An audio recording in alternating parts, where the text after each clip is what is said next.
c'était de la merde. Ah putain.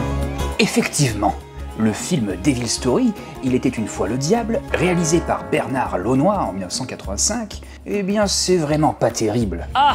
Nous pourrions même dire que c'est le pire film d'horreur français jamais réalisé. Mais c'est de la merde! En gros, si vous faites partie des quelques chanceux à n'avoir encore jamais vu La Bête, pensez très fort au pire film, vraiment la pire bouse que vous avez jamais vue de votre vie, et dites-vous que vous êtes encore très très loin du compte. La pipe, ça essouffle. Oui, c'est peut-être un des plus mauvais films que je n'ai jamais regardé. Devil Story, c'est un étrange voyage, à mi-chemin entre un film d'étudiant raté et le pire des pornos, mais sans sexe. En conséquence, Internet l'a très rapidement couronné de roi des nanars. Encore un égaré, Louise? Et cette réputation provient en grande partie du site Nanarland, qui donnait immédiatement envie de voir le film via sa chronique et qui a encore enfoncé le clou peu de temps après avec l'émission présentée par Fabien Gardon. Salut, bienvenue dans Escale à Nanarland, l'émission qui explore la face cachée du cinéma. Escale à Nanarland, qui montrait non seulement des extraits de Devil Story, mais annonçait en plus la sortie du film en DVD, DVD que je me suis bien sûr empressé d'acheter. Le film est tellement éclaté que dans les bonus, on trouve même Frank Henenlotter, donc pourtant le réalisateur de Basket Case et Frank Hooker, qui explique à quel point il a halluciné devant. I wouldn't say it's bad, I wouldn't say it's good, but I would say, what the fuck is going on here? Et quand le Blu-ray de chez Pulse Edition est sorti, je suis repassé à la caisse pour pouvoir continuer à saigner des yeux, mais cette fois-ci en HD. Comprenez bien que Devil Story n'est pas juste un nanar de plus, c'est vraiment le Citizen Kane du nanar. À titre de comparaison, The Room à côté, c'est du Kubrick.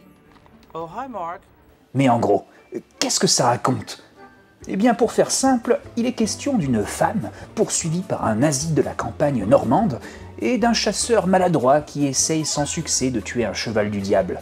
Mais en réalité, c'est le chat qui tire les ficelles, et qui contrôle aussi le destin de la jeune femme, elle-même sosie de la sœur du nazi en couple avec la momie issue du bateau encastré dans la falaise. Ouais, mais au fond, est-ce que le cheval et le chat ne seraient pas un seul et même personnage? Ça a changé Midsommar.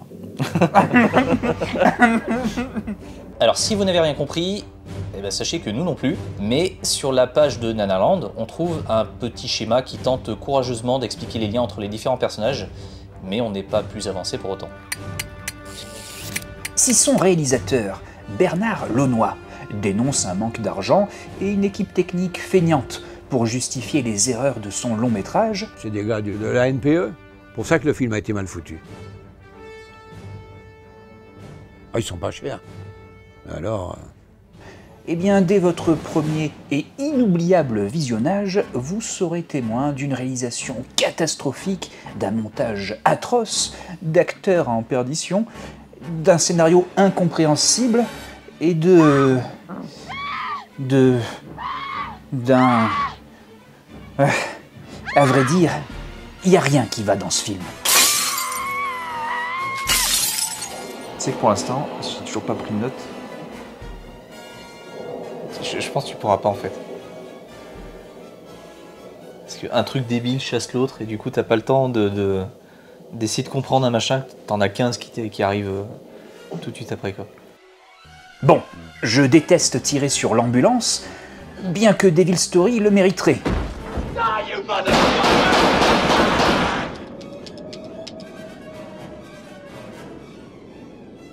Je ne sais pas ce que je déteste le plus. Cette horrible perruque ou cet affreux comédien tirant une multitude de cartouches au milieu d'une Normandie déserte. Je l'aurai cet animal du diable, même si je dois y laisser ma carcasse. Bien que je sois face à une catastrophe cinématographique absolue, Devil Story m'hypnotise. Et j'en arrive presque à l'aimer. Ah, c'est pas possible.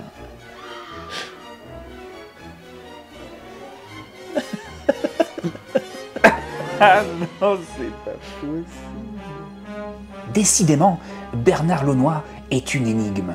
Dissimulé derrière son je m'en foutisme, se cacherait-il un grand cinéphile?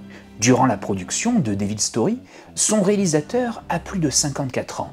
J'en déduis donc qu'il a grandi avec les grands classiques du cinéma horrifique américain, puis avec les monstres de la Hammer durant les années 60. Probablement bercé par les films d'épouvante gothique de ses aïeux, Devil's Story est pour moi un savant patchwork. Ouais, alors je dirais pas savant, parce qu'en vrai, savant, ça inclut le fait qu'il y a une certaine maîtrise quelque part. Or là, précisément, il y en a aucune. Bon, d'accord. Peut-être pas un savant, mais un génial patchwork. Un patchwork du cinéma de jadis. Un patchwork horriblement exécuté, certes, avec des trous, des orifices de la taille d'un... Arrête, ça suffit, calme-toi. Si Devil's Story vous est vendu comme un slasher movie, les spectateurs, le réalisateur et le scénario vont vite oublier ça en cours de route.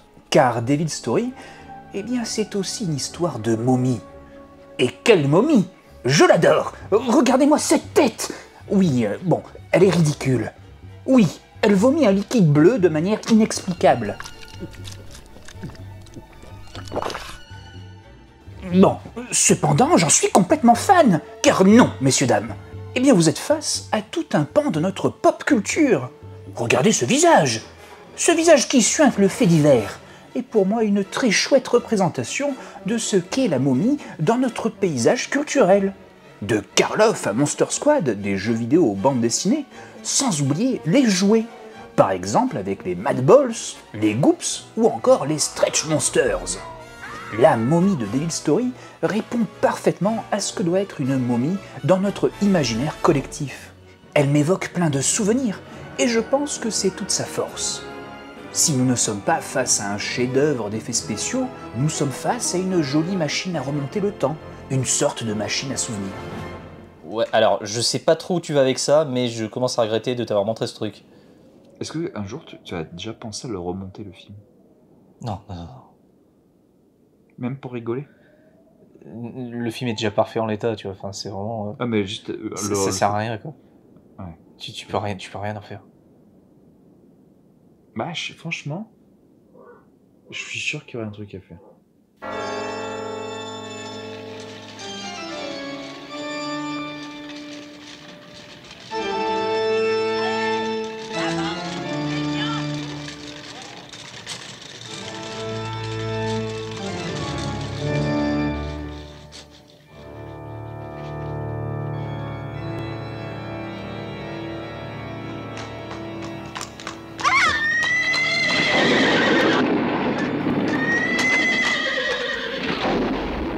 En fin de compte, selon moi, Devil's Story est sorti à la mauvaise époque, mais surtout au mauvais format.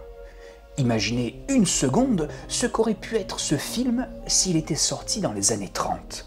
Mais après, est-ce que c'est vraiment nécessaire de remonter un film qui est déjà parfait en l'état? Et attention, quand je dis parfait, c'est dans le sens parfait dans son chaos.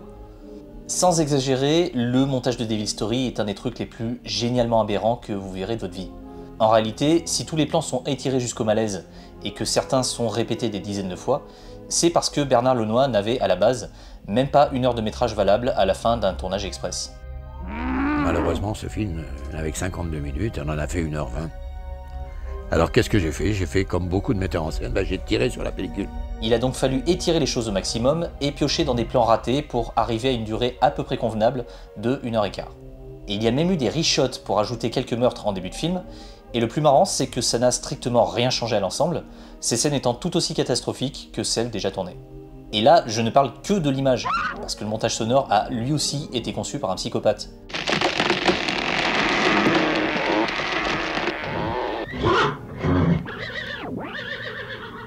En plus du bruit d'une chouette qu'on entend en permanence sans jamais la voir, on a les mêmes musiques nulles répétées en boucle et qui nous restent en tête à vie.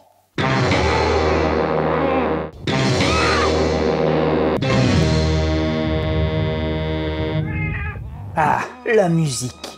Eh bien, moi j'aime bien.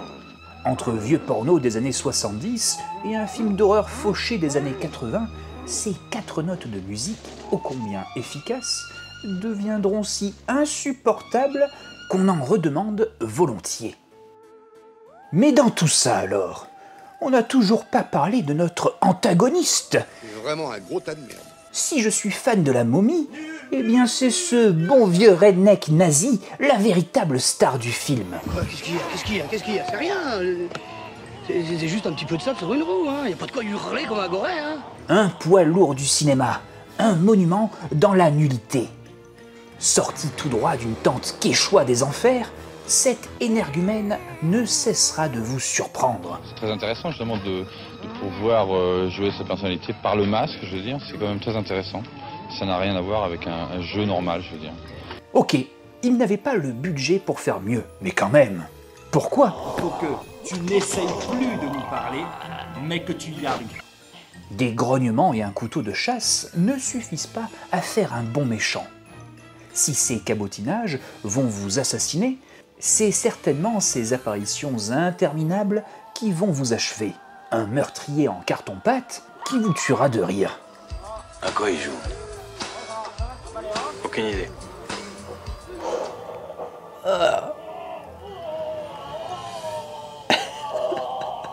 Il meurt de quoi?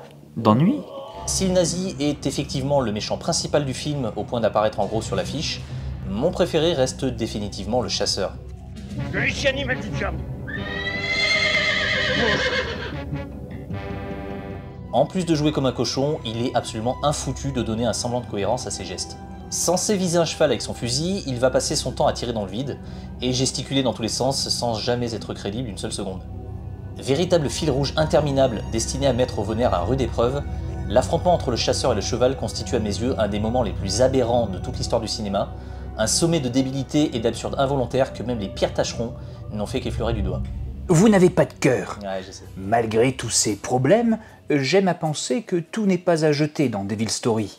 Cette maquette mal filmée, ou encore ce sarcophage sans fond, sont pour moi des merveilles.